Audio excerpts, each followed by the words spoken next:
spread out as much as possible, that'd be great. Thank you.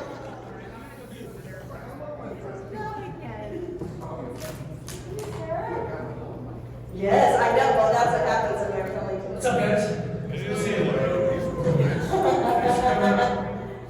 Welcome, gentlemen, both of you, 2 Days of the Dead. I'm going to kick us off by asking you a couple of individual questions about other projects you've been on besides Friday the 13th. What? I know. I want to keep it interesting here, and then I'm going to throw it out to our audience for some of their questions. Sound good? I'm on board, Summer. I'm on board. Sweet. Okay, I'm going to start with you, sir.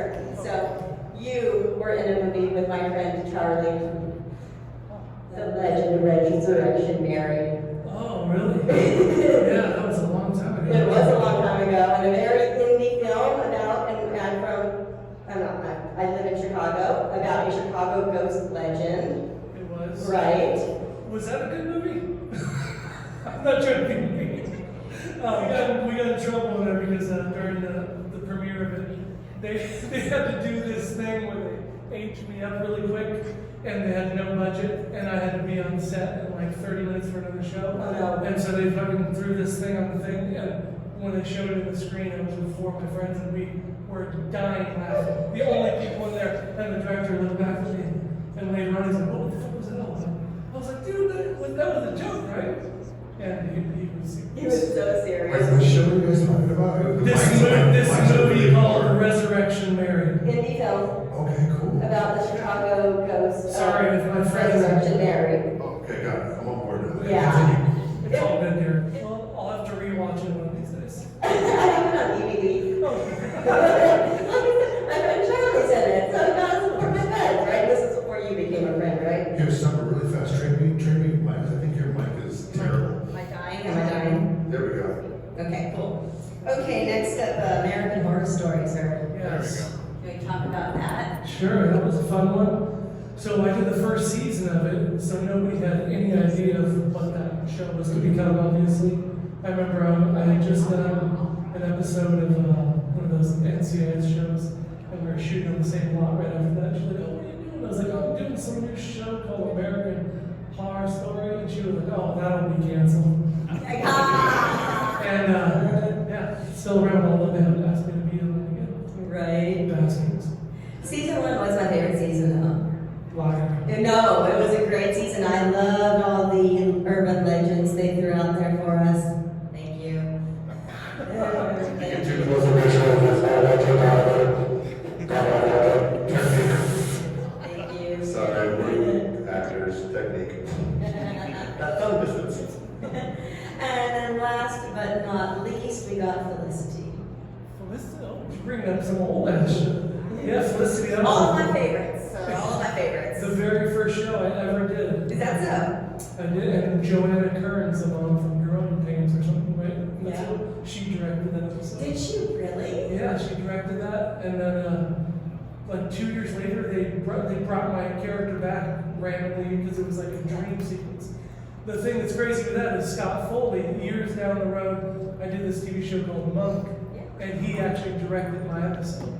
Oh. So it's a weird whole thing like that. So How is he as a director? he's awesome. He's just a cool guy anyway. I run into him at the store all the time. Aw, He's a nice chap. that's amazing. I'll have to let him know that your host at Horror Con brought it up.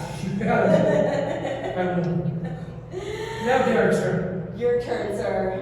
What are you going to bring that now? I'm like, oh crap. Yours are a little bit more horror related because you're a professional monster, you know that. Thank you. Question mark. Yes. All good things. How about we start with The Hills Have Eyes 2? I remember that movie. One fun fact about Hills Have Eyes 2 is actually, though it takes place, I believe, in Arizona, we went to Morocco and shot in Morocco for some crazy reason. I'm assuming it was a tax reason, but we were in California, like, nah, we're not going to pop over here. Let's go all the way across the world. Cool. Yeah. But super exciting, great life experience. Working with Wes Craven again. Wes was such a kind man to me. The one point when I met Wes years ago on Cursed, because I had worked with Rick Baker before, and Rick was the one who kind of gave me my start in my career. And he's like, "Hey, you want to come meet Wes Craven?" He he wants to meet you for a project. I'm like, what? And when I went into the office to meet Wes, he's like, so Rick tells me you're the guy. And I'm, as a horror fan like everybody else, I'm like, nope, look how cool and professional I am. Nope, not nervous at all. But we became good friends, and he kept putting me in shows after the Werewolf and Cursed. He brought me on Tales of Lies too, and I just wish he could have been around for Swamp Thing, because he loved, directing Swamp Thing before. I wanted to show it. Wes, I got to be Swamp Thing. But yeah, very, very fortunate. How was Swamp Thing filming that one for you? Because, it was short-lived, but everyone I talked to loved it. Honestly, the Swamp Thing is the best thing I've ever been a part of. And if you guys haven't had a chance to, not because I'm in it, but as a horror fan to another horror fan, I have never heard one negative word about it. It's like 94% hot on Rotten Tomatoes, and we made it. James Wan is our producer, and James Wan, who's one of us, he made it for horror fans. It's hard R, gothic horror. James Wan produced. I think it was like $100 million, which is insane. And the reason it was canceled had nothing to do with our show, but honestly, it's the best project I've ever been a part of. And we all kind of knew we had like it well. And unfortunately, the studio wasn't very on board with it. They ruin everything, don't they? Right? So you did already talk about Cursed a little bit, but I mean, I really like Cursed. I like Cursed. People don't like Cursed. I like Cursed. I know it was a troubleshoot, Oh, yeah. but I really enjoyed the final project of what came out of Cursed. Some actors chose to go uncredited on Cursed. Well, yes and no, because we had shot for Cursed. In case you guys don't know the stories of Wes Craven's Cursed, the studios wanted to do basically a Scream with werewolves. And so we shot a whole feature where I have never seen. Like, I shot it with Rick Baker. Rick Baker brought me in. After I finished filming, they go, look, this film's never going to see the light of day. And I'm like, okay. And then they go, hey, here's the deal. Kevin Williamson he rewrote it. Do you want to come back and play werewolf again? Because we have some people returning and some people not returning. Like in the original, like Steve Ulrich was in it. Who else? There's a bunch of other celebrities and stars. Like the killer was supposed to be Scott Baio. Yeah. And as I thought, I went, oh, Beowulf. I get it. I said that to somebody, one of the producers, and they're like, what? And I went, never mind. Moving on. But it was a trouble to shoot. Like, in the ending, we shot like 4 different times. And they kept adding on to it. But again, being a horror nerd, I did work with Wes Craven and do what? Yeah, okay, I'm aboard. This is great. I talked to one of the other actors that was in, I think he was in both versions, and he had a good role, like a substantial role in the final that we all seen, but he chose to go uncredited. Oh, wow, I didn't. Tell me later. I wanted to do this. I will, and I talked to him at a convention. I said, can we talk about Cursed? Because I'm wondering, did you choose to go uncredited? He goes, yeah. Well, there was one time Netflix made an error. And this guy's was not a nobody. He'd done things at the time, and he had many scenes. And I was just like, so what happened to that? That's wild. I was thinking this Netflix made an error at one point. They put a thumbnail clip for the movie Cursed. They had it on there, but the thumbnail clip was me and Skeet Ulrich. Where I'm like, we're fighting, and they're, oh, we made a mistake. But a lot of fans caught it. Wait, Skeet's in what? So really, really wild. Yeah, a lot of history, guys. We're dishing the dirt. And 2 more for you. I know. Hatchet 3. We all love us some Hatchet in this room, I think, right? Adam Green is a lovely, lovely human being. Adam is also like, him and James like they're both giant horror fans. I'm working with Adam. I asked Adam, every time you write a character for me in any project that you do, they're always a douchebag. Why? And with Adam, this, if you were me, he goes, oh, yeah, thanks, buddy. Yeah, real close, me and Green. Yeah. You want to spend Christmas? It's with Green. Yeah, thanks a lot, Green. Yeah, sure. He's the sweetest dude in the world. I love him. He's so nice. And I will not be mad if you don't remember this. You're credited on IMDb. I don't even know if it's true. Right. But I was a die-hard Passions fan. I am not kidding. Oh, yeah. Can we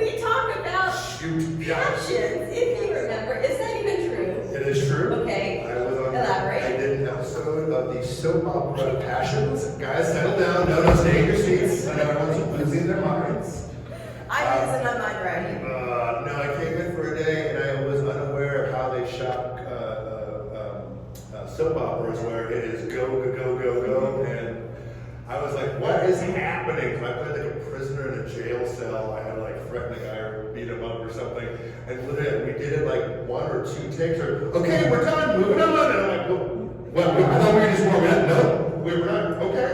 Yeah. Oh, you're happy? Okay. Yeah, really wild and weird. Yeah. Wild and You weird. played a prisoner, I played a drug dealer. No. General hospital. Soap opera family right here. Guys, sorry, we're bragging. No big deal. No, so yeah, that was my favorite show. But you know, it's so hard to pick out each individual character because you only see it once. It's gone. It's gone. You never get to see it again, right? And so like, is this even true? And so yeah, I have that house. So funny. I love that show. I may or may not own a lot of it on DVD. Like someone ripped it from their VHS. And I haven't watched it, but someone gifted it to me for Christmas a few years ago. And so I have every episode, 5 days a week, for like 9 years on DVD. I'll be the person in the audience right now going, why the fuck are we talking about Passions? Passions was a horror soap opera. This is not a Passions panel. It was like Dark Shadows, okay? It was horror, right? Oh, yeah. Witches and living dolls and shit. Okay, guys, audience questions. Do we got them? Because I could talk about Passions all day long. No? All right, so about Passions. I'm just kidding. Are we sure we don't have any right now? All right, okay. Okay, I have a big thing for horror-related television shows, so could you tell us about your experiences on True Blood and also on Dexter? Oh, sure. Fire. Dexter, yeah, that was a good one. That was actually one of the only shows I'd ever been offered. Never been offered anything, and I was shooting American Horror Story, and they said, hey, you want this part? And I was like, fuck yeah. And yeah, so it was crazy. We got to shoot that. I played Doomsday Adam in season 6, one of the followers of Colin Hanks' character on there. And I think there was one of 2 people who ever got killed by Dexter, not strapped down to the table. I was killed by being stabbed in the heart when he caught me on the boat when I was killing the hooker. Fun times, right? But yeah, it was a great show, and it was weird because I already knew Colin a little bit, and my very first movie I ever did was Catch Me If You Can with his dad, Tom Hanks. So it was like Oh, cool. 6 Degrees of Kevin Bacon thing going on. So yeah, it was a blast. Had fun times. Yeah, I think for True Blood, I came in for 2 episodes towards the end of the season. I forget the character's name. I killed one of the lead characters off camera, but I didn't think that I actually killed her. I go, oh, she's been around forever. There's no way they're just going to kill her off camera. Oh no, that's exactly what happened. I had no idea why.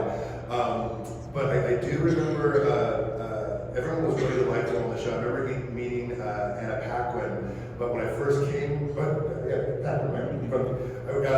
remember coming over to her and before the scene and introducing myself, and her doing this. Like I'm this like bloody vampire, big burly vampire around the scene. Is like I'm sucking on like a person's arm, whatever. And I come up there like all gross and I make it sexual, like where I should suck blood from her. Terrible.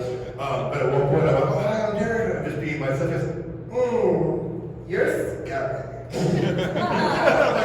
I shake walked out, I'm like, okay, nice to meet you. This is cool. But no, she was super sweet, but it was a wild experience. But thank you for asking, my friends.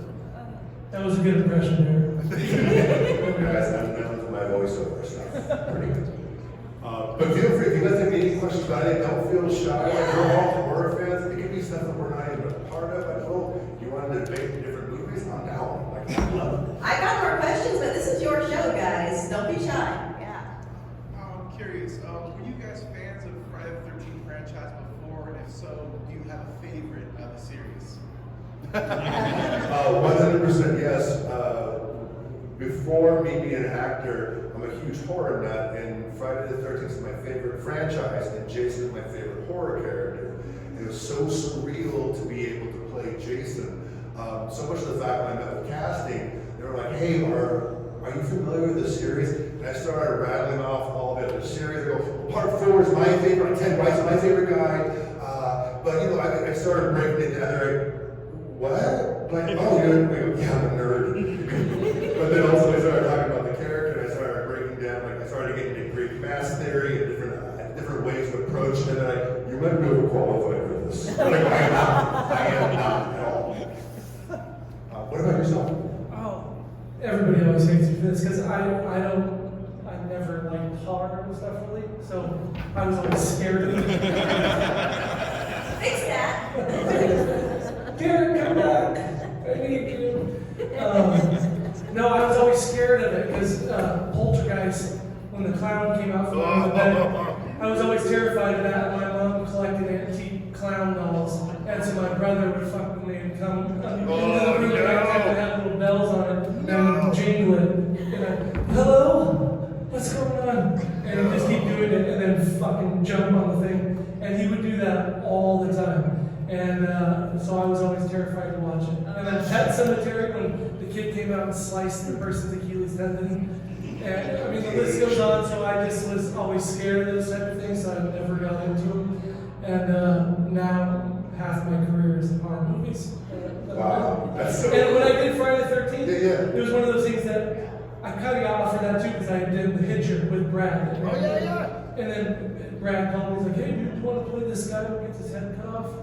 And I was like, shit, dude, that's awesome. Hell yeah. And then I remember on set, they were like, oh yeah, dude, later on, this is going to be cool because you'll be known for this, and I had no idea what he was talking about. Oh wow, that's so neat. So, Who else? I'm assuming everybody with the show of hands. Who else was traumatized by that damn clown and Poltergeist? Yes. I absolutely. okay, thank you. We're all in therapy together. Okay. And also the tree, right? The tree. Oh, the tree. Oh, when he's coming, God, that shit's scary. I had a tree outside of my window this thing like 6 years ago, and it grew really long, and it was windy, and it would just click against the window, and I was like, oh shit. Cut the branches.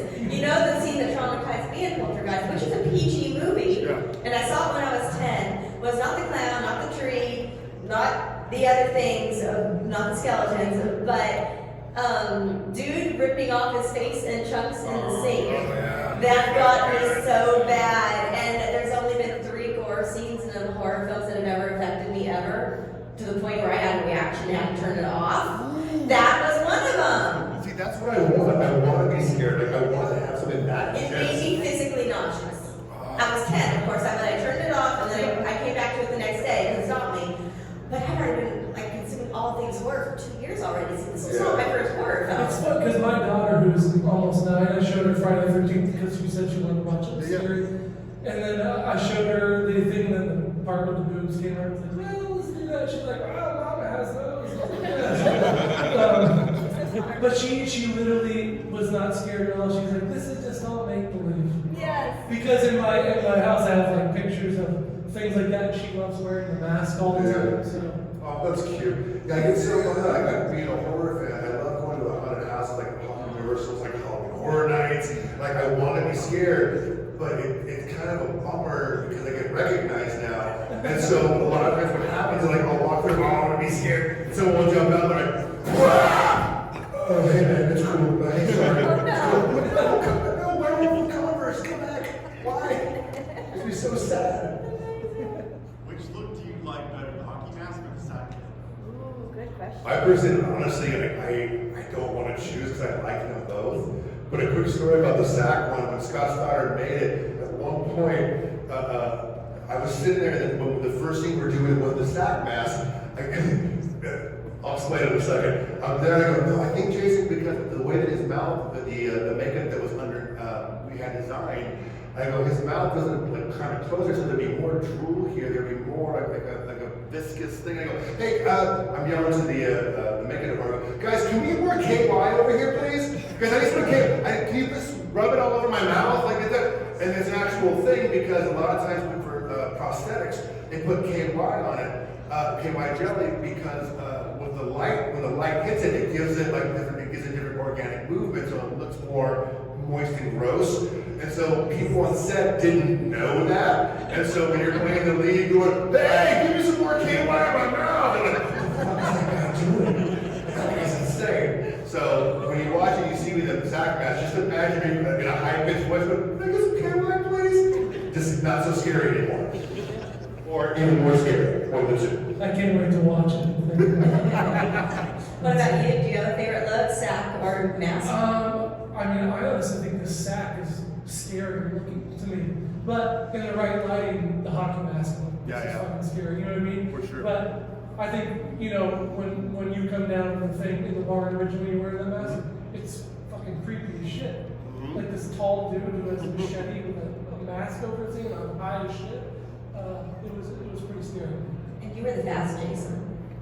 Thank you. Yeah, so it's like you went. It's always funny, people say, oh, you're the Jason that ran. I go, technically in 2 and 4, he did run. Yeah, Like, no, on the God stairs. isn't you just went. You walked with urgency. The cool thing about the script was, I always try to as a horror fan, I go to these horror, I work with celebrities, I really kind of don't care. But when I go to the horror cons, I get to see a lot of horror actors I grew up watching who become friends. And I'm like, ooh, what? Oh, we're gonna go to dinner, you're gonna tell me what really happened in the film? You can't tell the general public? This is insane. Wait, what was your question? I was going on that tangent. I don't remember. What was my question? Oh crap, I was gonna make a point now. I met Derek and he's dumb. Crap. God, I don't even know. I'll get back to it in a second. I totally forgot what I was gonna say. I've been hit in the face a lot in my career. A lot. Any other audience questions while Darren thinks?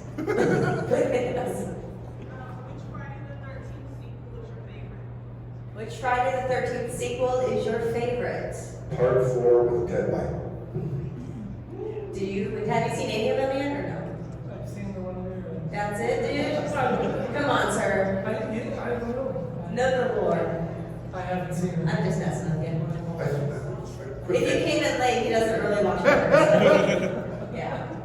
I think I like 4 the most because also I grew up with, I still have it, I had alopecia and my hair would fall out. And at the time when Corey Feldman shaved his head and came down the stairs to try to represent Jason, to confuse Jason, he had little patches of hair here and there. And I was about the same age, and that's basically kind of what I looked like. And I was like, oh, I'm like a younger version of Jason. Full mind twist as an adult going, oh, I'm gonna give a whole new generation nightmares because I am now Jason. It doesn't seem real to this day. Do you have a least favorite? At least they Friday movie? I don't dog anybody's word, man. It's like, nobody sets out like a bad film, but there are some. No, I'm not saying it's bad. I'm saying least favorite. Some things are not for everybody, right? I don't know. I don't know for don't get me wrong, but Todd Farmer and I from Jason X are close friends. Like I loved he played Dallas and he also wrote Jason X. And I will tease him from time to time about Jason X. And he's from the South. He has this thing where he makes me laugh. Derek, before I was on board, Jason was here. And then when I was on board, I put Jason here. And I'm like, shut the F up, Todd. Also, it's what I was told to do. Fair enough. Now, I could have my names wrong. Don't hate me. Did Todd Farmer also do the remake of My Bloody Valentine? Oh, Am I yes. wrong? Yeah, no. A lot of times, if you see a nude bald man in a horror film, that's a lot of times Todd Farmer. He did My Bloody Valentine, he did Drive Angry 3D, both films. He got negative. Yes. And I'm like, you wrote And these. directed and wrote. You wrote these. You know the characters. Are you an exhibitionist? Like, why? Guys, know what part I'm gonna get. So funny. Okay, good. I'm glad that I wasn't mistaken. Not at all. Any other questions out there right now? Brendan? Do you all have any memorable, embarrassing moments on set? Memorable, embarrassing moments on set, Kyle. On set? He's like, oh, We shot this in Austin, so there was some fun offset moments on 6th Street and all that fun stuff. Probably won't tell those. No, it was. So originally when we shot it, they had chopped my head off, and then months later came back. Brad called me and said, "Hey man, we need you back here. We need to reshoot it," which is what you see in the thing now. In between that time, I had my spinal cord fused together, so I was only a few months post-surgery. Oh, I didn't know that. And I was so terrified to do because I was already not feeling good and my neck wasn't fully healed. And so I was telling Derek, he doesn't remember now, but I was telling Brad too, I was like, dude, he one wrong move and my neck could literally be snapped. So I remember after like 6 or 7 days, I was like, oh, I'm fucking done. I can't do anymore. Wow. It was, yeah, that was I'm brutal. glad you're okay. Holy cow. Jeez. On mine, great question, by the way. I think for mine, I don't think I've told this one. Down when I'm in the mining tunnels, the scene where Padalecki and Panabaker trigger the alarm, and I know they're there, and Jason's working, he gets pissed off, and he just bolts out after aggressively to find out who's trespassing in his area. During one of the takes, because when you're wearing the mask, I have one eye covered up, so you lose some of your depth perception. And being that it's a lower ceiling, and there's different things hanging from time to time. The first take we did, they yell action, I get up, pissed off, and like a freaking string, like a giant train, boom, boom, boom, going towards where the sound is. There is a beam, support beam about this tall, and I'm running with my peripheral vision, looking here for all the debris on the ground. I literally go poof, and legs up in the air, flat back, like on the ground. You hear one of the producers go, and cut. Derek, you okay? Lay on the ground. Yeah, life, pain is temporary. Film is forever. Yeah, that was one of my, champion. I'm a professional, guys. I'm a professional. That was Brad laughing for sure. Probably. Yes. Derek, had you met any of the actors who played Jason before you got the role? No, that was like a wild thing, because like being a big fan, like I didn't meet them until doing cons later on. And like that was just a wild thing where like, I feel like I'm jumping into my TV, and a lot of the guys became friends. And originally when I met Hodder, he was very kind of standoffish and kind of like, oh hey man, and he was like, yeah, hey. And I'm like, oh my god, I'm a big fan of this. I go, hey, I just like, my whole thing is like, I'm a horror fan myself. For the job, I'm trying to build what you guys build, and the analogy I use is kind of like keep the game of keep the balloon from touching the ground. I go, if the balloon's right at 13, my job is to keep it up, because it's similar to like a character like Dracula or Frankenstein. I'm not going to be the last guy playing Jason. There's going to be other guys in the future. But growing up, just a big fan of you guys. And after a while, came word of it. Oh, he's not against me. Like I had no attitude, and Kate and I became friends. And I went, oh, Kate and I are friends. Like this is the coolest. So super stoked. I know they're only joking, but CJ Graham and Kane Hodder, they give you the hardest time in these shows. Oh yeah, a lot of it's like a weird brotherhood. A lot of the Jasons give each other so much crap, and they don't. Like CJ will do a thing. He said actually in the last comment, and people would come over to CJ, and Kane has already signed like their mask, and CJ go, I will do this for free if you let me sign over his autograph. Let me sign over his autograph. I had never seen anybody take him up on it, but some fan gave it. He go, hey, who signed it? Oh, someone did it. This is so okay. I know this bit. So people actually take him up on it. It's so freaking funny, because then they'll show Kane and Kane will get pissed off, and then they'll, someone will write some, wiener or balls on some sort of like picture, like, hey, go give that to CJ. Like, it's ridiculous. Same thing with Robert Englund and Kane going back and forth and all their fun antics. But it's cool because it's all in good fun, but also they're like us. They just want to have fun. As horror fans, they want to make sure everybody else is having a good time and they're entertained. So it's pretty cool. So, the first time you met King, was it on the convention circuit, or was Yeah. it for Hatchet? No, on a convention circuit. Was he still being aloof when you guys did Hatchet? No. He was really cool on Hatchet. Okay. Yeah, because what happened, the reason I did Hatchet 3, I was supposed to do Hatchet 2.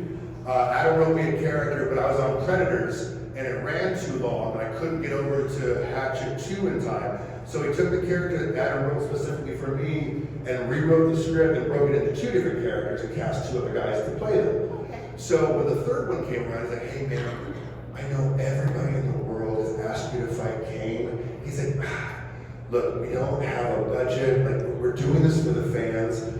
Would you come in and fight Kane for Hatchet 3? I go, you know what? I go, my background is like fighting, and I go like, I always say MMA is a hobby. I go, oh, it'd be fun. I go, we can bang it, I can shoot, like throw high kicks. I go, we can get down and dirty. I think it would be really fun to see Kane and I go at it. And he goes, yeah, maybe you should read the script first. So those who haven't seen it, it's a very Indiana Jones moment where it's the big build up like, oh my God, these two guys who play Jason are gonna bang it out, and I die instantly. And Kane at one point, it was very funny because like Kane when he performs, everybody approaches, all us actors, we all have different techniques, everybody approaches it differently. But Kane likes to stay away from the main cast, and he gets into his own world, he stays in the character, and he wants people to be afraid. So he does Brick. So when that part where he and I lock up, for those of you, has everyone seen Action 3 at all? Majority of people? No? There's a part where we lock up together for the first time, where we the big build-up, and we lock up, and my dialogue, pardon me if there's any children in the audience, but I'm like, let's do this, you little bitch, to Kane. And so we did it, and the director, BJ McDonald, was like, hey man, we got it. He goes, hey, I know your background's improv comedy. And he goes, dude, just do a series, do whatever you want. I'm like, okay, cool. And action. Second time we do it, we lock up. He's like, Kane, and he's like slobbering and spits coming out of face to face. And I'm like, oh my God, Mr. Hunter, I am such a fan of your work. This is an incredible moment for me. And he goes, spits like, you ever, I can't, I can't. And we're both laughing and going, dang it. So yeah, Kane and I got along great. It was super fun. That's amazing. Any other audience questions? Yes. Favorite boobs in the series? Not Not counting mannequins. Gina. Gina. She takes my virginity, Derek. Gina is referring to was what he called the girl. He's improvising. A lot of this stuff, By the way, people don't know, Yeah. Kyle is absolutely brilliantly hilarious. A lot of his stuff in that scene, he's improvising with Gina, the girl, and the actual the fold out dirty man. He names her. The only scripted thing was with me and Jared when I talked to him and said one line about his sister. All the other stuff, that was never in the script. Brad just said, go fucking do something with that man. So yeah. My favorite moves in Friday the 13th franchise would probably be Shelly's. People know who Shelly is. He's part of the thing where he got the mask for the first time. He's the comedian guy. He's very sweet. He or he. Say he. So yeah. Fun. Zing. Yeah.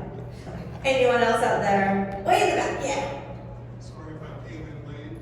It's a little off topic. You may have addressed this already, but can you describe a little bit what it was like working with David Lynch? 100%, my brother. Yes. R.I.P. Mr. Lynch. Like, I was so grateful and lucky to be able to work with David Lynch. A couple little anecdotes about working with him. He was such a kind, open, creative gentleman. Like when I first meet him, like, it's David Lynch. Like, he's a legend. And he's like, so what are you thinking about for the scene? And I'm like, well, what? Because also, I've been on lockdown shows where like, you have an NDA, you can't say anything. I've been like on Indiana Jones, where they're like, you like destroy your call sheet after you're done. Like the lockdown on, I didn't do Twin Peaks, the second, the newest one. They did part 2, I guess. I don't know what it's called. When I came in, I didn't know what to expect. All I knew was, the size that I have, I didn't know any of the script. We didn't get the script. We only got our scenes. And my scene was, I'm like, okay, I'm playing a big bad biker guy, and I'm gonna arm wrestle Kyle McLaughlin for my gang. Okay, and that's all I knew. I didn't have any context. I would go around to some of the other cast and crew. I go, hey, is this gonna be like a TV show? Is this a movie for Twin Peaks? What? And this is what I got. And would walk off. No one would say anything. What is going on? So everyone was so loyal to David, and like he would do wild things. He was such a creative innovator. Not the day that I was shooting, but I heard from my friend George, who had been on the entire show, that there would be times where he would set up a shot, which all the departments are working on. He would go and have a lunch. All of us would have a lunch break.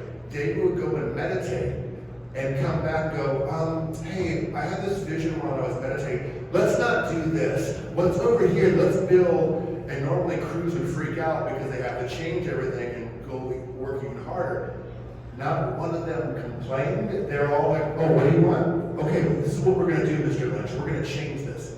So on the personal side, the very end of when I was wrapped from the show, I went to David, and I went, David, I go, I can't thank you enough for having me on the show, but the biggest compliment I can give you is I applaud you for the family you've created between cast and crew, because everyone is so loyal and loving to you because you lead out of love and not out of fear. Because sometimes directors will, when they think if you're afraid, or they're like, hey, you got that you'll work harder, which is completely opposite the case. But if you lead out as a leader, you lead out of love, going, hey, what's your idea? You get so much more. And so he went, by the way, everybody on set had their own Lynch impression, which was fantastic. So David looks at me and he's like, well, thank you very much. Well, just know this, that you're a part of that family now too. And I was like, oh, I got emotional. I started getting like watery eyed. I'm like, this is amazing. So rest in peace, David Lynch. Like, thank you for your stories and sharing your creativity with all of us. Did you have any Lynch interactions or no? I did not. Okay. Okay, so one final question before I let you guys loose from me. I would love to know, you guys have both been in this industry for so long, you've learned a lot. What is an important lesson you learned on a set, any set, that you still carry with you today? Okay, hold on. Honestly, I think it's just being respectful and kind and treating everybody with dignity and kindness. Honestly, because I've been on some sets where directors or other people are assholes and it ruins the whole vibe. You don't even feel like doing the show anymore. But when everybody's just cool, becomes a family, it makes it so much fun to do. You have so much downtime in this business where you're not even shooting, you're just hanging out with people.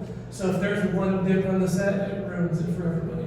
So I've just always been nice to people. I guess that's just who I am in general, but I've just never really had a moment where I've been a dick to anybody on set. My answer is very similar to Kyle's answer, where a lot of times when I do interviews for different projects I'm a part of, a lot of times the actors get all the praise because we're the front person of this team. And they're like, oh, you did this, Derek, or you did that. I try to explain it, hey, thank you so much, but you have to understand, I'm not there alone. We're all, each different department, we're all artists in different mediums. And that's what's so special about TV and film, is you never know what the final taste of the soup that you're making is. Every department adds their own flavor to it. I go, look, they're all pros. I am myself. I go, but if you can't see me, if you can't hear me, if I don't have food, if I don't have transportation to get me here, I go, we're all a team working together. So I try to empower, because some people go, oh, I'm just this. Even like the PAs, which are the lowest on the totem pole, they work their butts off. So trying to empower them, going like, hey, you're a part of this too, because if you weren't here, it's not going to happen. So that's, to me, the biggest lesson I've learned is that equality. I don't care what department and what you're doing, we're all a team, and to have that respect for yourself and respect for everybody else. That's what I learned. 100%. PAs are there, first one's there, last one's to leave, and they don't get paid shit. Most of them, they want to become directors, so that's why they're doing that, and that's how you come up with the jobs. For sure. Thank you so much, gentlemen, everyone. Thank you.